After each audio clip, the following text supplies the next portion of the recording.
Apresentando o trabalho sobre a lei da diluição de Oswald, de Química Analítica, a professora Ruth James. Né? Eu sou Luana Silva Duarte, estou me formando no 8º semestre de Química Licenciatura. Bom, sobre a lei da diluição de Oswald, né? E ela serve ali para a gente achar algumas coisas nos exercícios. Então vamos lá, né? O princípio fundamental é um dos princípios, né, fundamentais da química, que descreve a relação entre a concentração, a constante de ionização, o grau de ionização, o eletrólito em soluções diluídas. O que isso aqui significa? Quando ele fala da concentração, a gente fala da concentração ali, por exemplo, de um ácido, né? Geralmente o pessoal usa a sigla HA, eu utilizei aqui a sigla HX explicando o trabalho. A constante de ionização, né, que é o Ka ou Ki, vai depender ali do exercício, que ele pode, né, colocar ali o nome, a sigla diferente, mas ele fala sempre da mesma coisa, tá? E o grau de ionização alfa, né, do eletrólito. O eletrólito seria um ácido, né, em soluções diluídas em água, tá? Para ser mais específico aqui. Eu tentei trazer aqui um exemplo mais direto, né? Coisa mais básica ali, concisa, tá? Aqui eu deixei alguns exemplos do para que a gente pode usar a lei da diluição de Oswald, né? Lembrando que essa aqui é a fórmula mais resumida, né, da lei da diluição de Oswald. Mais para frente eu vou explicar aqui como que a gente faz essa fórmula, né? A gente serve para, como é matemática, né? A gente tem proporções inversas, né? A gente pode achar, né, tanto a molaridade quanto o grau de ionização, quanto a constante de ionização, tá, usando a fórmula. Então, se a gente tiver dois desses três elementos, a gente já consegue achar o outro ali, né, por serem grandezas ali da matemática. A gente consegue também achar aqui eu coloquei como a concentração de H+, mas isso aqui é a concentração de um dos produtos, tá ok? A gente consegue achar ela também, e a gente consegue também achar o pH de um desses produtos, né? Colocando ele no logaritmo de base 10, tá ok? Vamos lá. Bom, sobre, né, o grau de ionização de um ácido, né, que a gente costuma chamar de alfa, a gente tem aqui, né, um exemplo, né, para a gente considerar aqui uma fórmula básica para a gente começar. Então temos aqui um ácido genérico, né, HA, né, que nas grandezas aqui a gente tem um ácido que vai virar uma base, né, e uma base que vira um ácido. Até aqui tudo tranquilo, a gente já sabe como funciona, é uma reação, né, que ela se transforma e depois ela volta. Sobre a ionização de um ácido, uma das coisas bem importantes que a gente tem é o grau de ionização alfa que a gente tem desse ácido, tá? A gente tem que essa regrinha, né, que é quando a gente tem que o alfa ele é maior ou igual a 50%, a gente é um ácido forte, né? Se ele está entre 5 a 50%, ele é um ácido moderado, né, ou médio, seria a mesma coisa. E se a gente tem um ácido menor que 5%, ele é um ácido fraco. Observações sobre ácidos fortes e ácidos fracos. Quando a gente tem um ácido forte, a gente não usa a lei da diluição de Oswald por conta do grau de ionização, né, que ele faz com que a gente tenha que usar outros artifícios ali para resolver a nossa equação. A gente vai sempre usar a lei da diluição de Oswald quando ele for um ácido moderado, né, entre 5 e 50%, ou quando ele for um ácido fraco. Porém, quando ele for um ácido fraco, a gente consegue usar uma fórmula um pouco resumida, né? Não é uma regra, mas de repente, né, para algo onde a gente tenha que responder rápido, a gente pode usar uma fórmula de Oswald um pouco mais resumida para ácidos fracos, tá? Sobre o grau de ionização, vamos lá, continuando aqui, a gente tem um outro exemplo de um ácido hipotético HX, né? Então, o HX diluído em água vai dar o hidrônio e o ácido, né? Ok, aqui a gente tem a constante de ionização, né? Onde a gente tem os produtos que são divididos pelos reagentes, né? Indo mais adiante, a gente tem aqui um exemplo hipotético de como que a gente vai saber, né, o grau de ionização. Como que isso aqui funciona? Naquela tabela onde a gente marca, né, o início, né, a parte onde reagiu e o equilíbrio da reação, aqui a gente só não marcou a parte daquela parte da proporção aqui no meio porque não faz sentido para o grau de ionização, então aqui para dar uma resumida. Se a gente tem, né, 10 mols inicialmente desse ácido X e no final a gente tem 8 mols desse ácido, a gente faz uma conta básica que é para saber quanto que ele foi consumido, né? Quanto que consumiu dele aqui. Então a gente faz uma conta ali de 10 menos 8 que vai dar 2, né? E a gente tem... Por que a gente faz isso? Porque a gente precisa saber quantos mols a gente vai ter no final, né, disso aqui, depois quantos foram consumidos para formar isso, né? Por quê? Para saber o grau de ionização, a gente vai ter que saber o número de mol ionizado, né, que seria o que tem nessa parte aqui da equação, e o número de mol inicial, que a gente já sabe, que são 10. Então, a gente tem a seguinte fórmula, né? A gente tem o número de mols iniciais, que são 10, certo? 10, dividido por 2. Por que dividido por 2? Porque 2 foi o que foi consumido, né? A gente tem que 2 ali foi o que foi consumido. Então, se a gente fizer essa equação aqui, a gente tem que 0,2 vezes 10, né, vezes 100, para a gente transformar em proporção, é igual a 20%. Que esse aí seria o nosso grau de ionização, alfa. Né? Uma das coisas mais importantes que a gente tem ali na lei da diluição de Oswald, né? Já que ela concilia essa grandeza com outras duas grandezas, que seriam a concentração e a constante de ionização. Bom, sobre a constante de ionização, temos aqui aquela tabela do início da reação, né? A formação e do equilíbrio químico. Aqui a gente tem o nosso ácido hipotético OH, né? Que vai formar um hidrônio positivo e um X negativo. Né? A gente sabe aqui que no início N números do ácido vão reagir, né? N mols do ácido vão reagir, e a gente não vai ter nada na formação dos produtos, né? Porque no início a gente não tem os produtos, a gente tem os produtos aqui durante a reação, né? E na formação aqui deles, que seria um equilíbrio, né? Então a gente tem que N mols de HX vão reagir ali, né? E a gente vai fazer isso vezes a constante de ionização, tá? Que vão formar N números de H3O vezes a constante de ionização. É a mesma coisa aqui para o X, né? Porque os dois são produtos. A única diferença que a gente tem aqui entre o nosso reagente e os nossos produtos é que aqui a gente está consumindo, tá? Aqui a gente está formando, certo?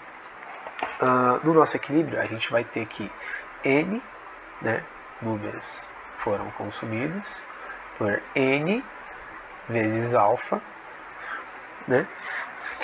E a gente teve a formação de N vezes alfa de hidrônio e N vezes alfa de X, né?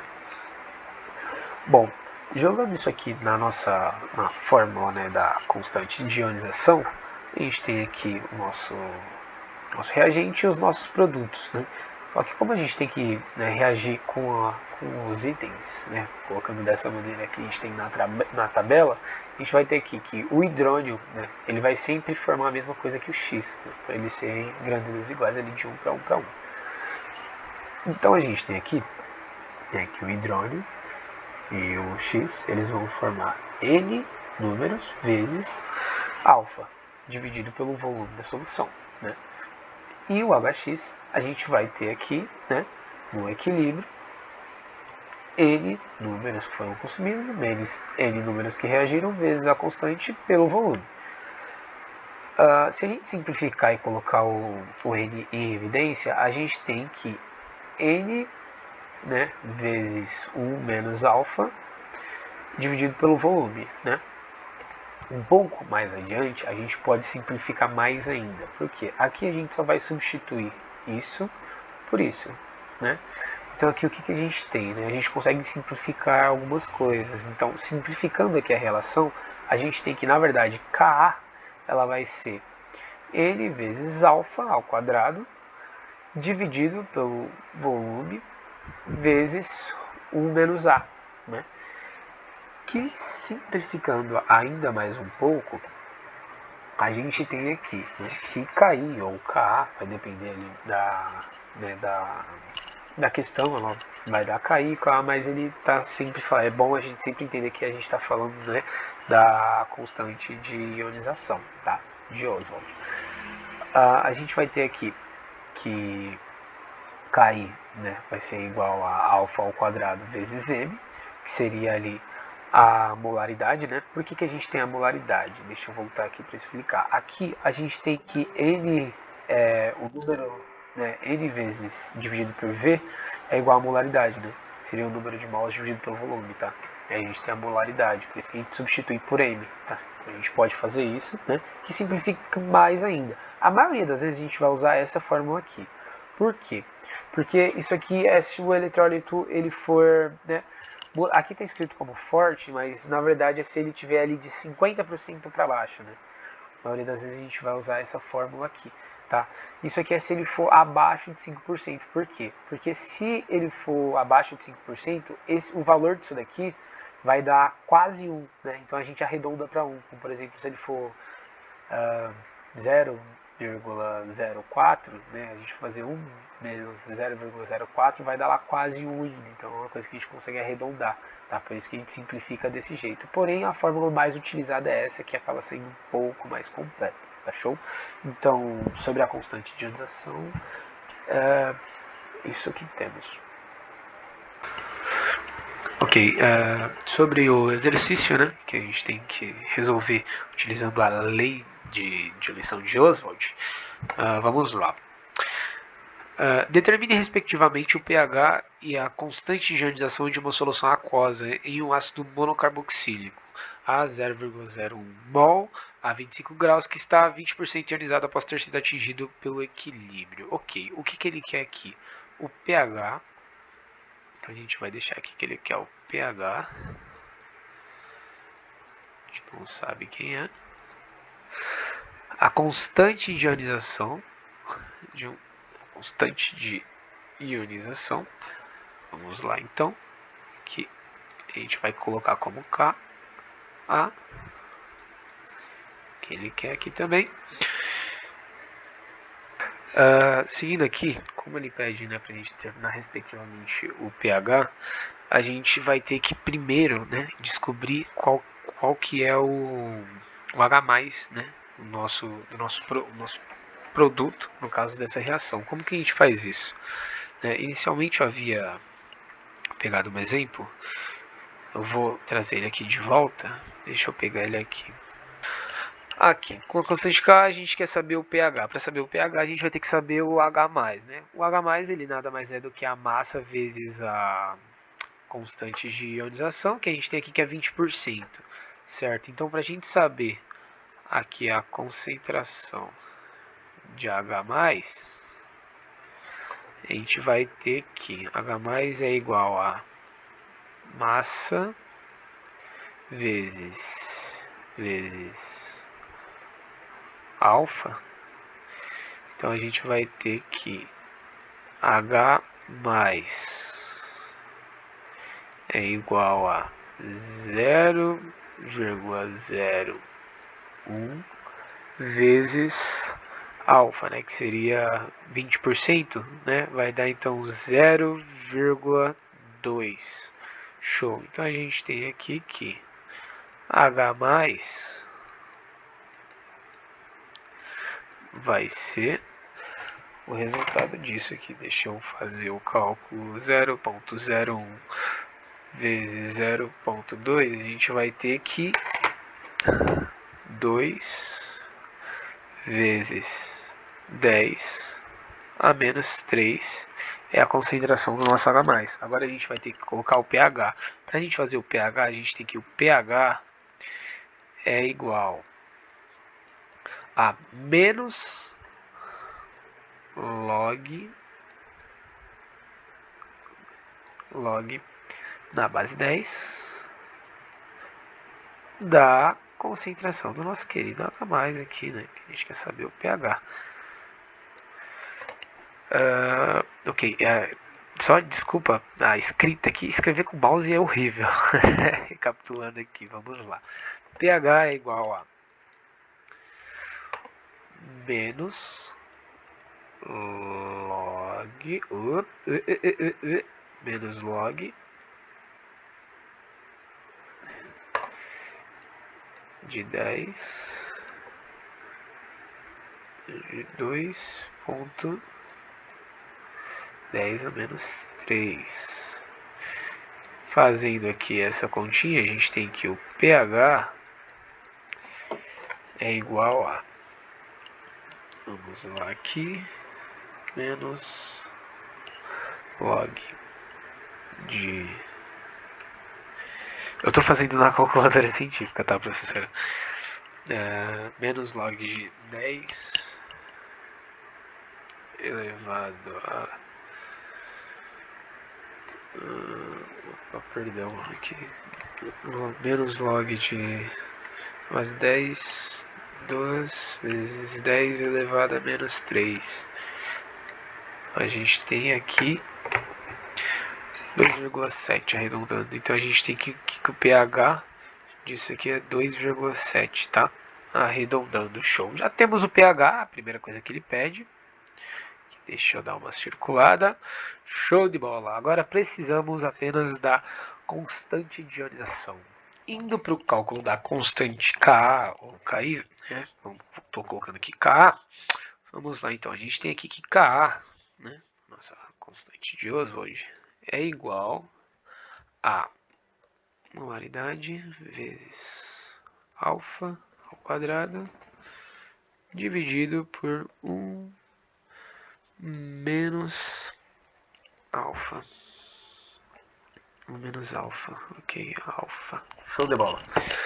Bom, substituindo aqui nossas grandezas, temos que Ka é igual a massa aqui de 0,01, então dá para colocar aqui 10 elevado a 2 elevado a menos 2 vezes, que vamos colocar entre parênteses, 20% vai dar 0,2, vou colocar 2 vezes 10 elevado a menos 1, menos 1, menos 1, ok, elevado a menos 1, fecha parênteses, 2 aqui dividido por 1 menos 0,02, isso aqui eu vou colocar normal, porque aí já dá pra saber aqui que isso aqui já vai dar 8, ok. Vamos lá, seguindo, a gente tem que K vai ser igual a... Bom, fazendo a conta aqui de baixo primeiro, que já está mais dinâmico, aqui vai dar 0,08. 0,08? Deixa eu fazer aqui na calculadora. 0,8, perdão. Coloquei um zero aqui a mais.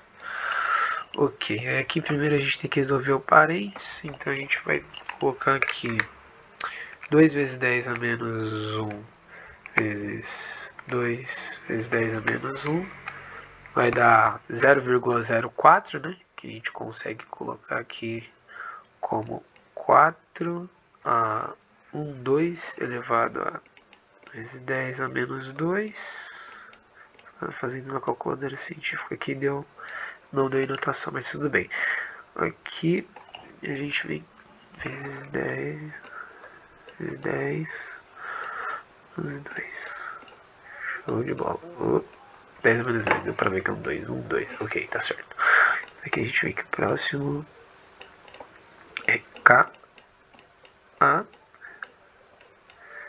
vai ser igual, deixa eu só completar esse aqui que sou feio, ok, vai ser igual a 10 elevado a menos 2 vezes 4 vezes 10 elevado a menos 2, que vai ser igual a 4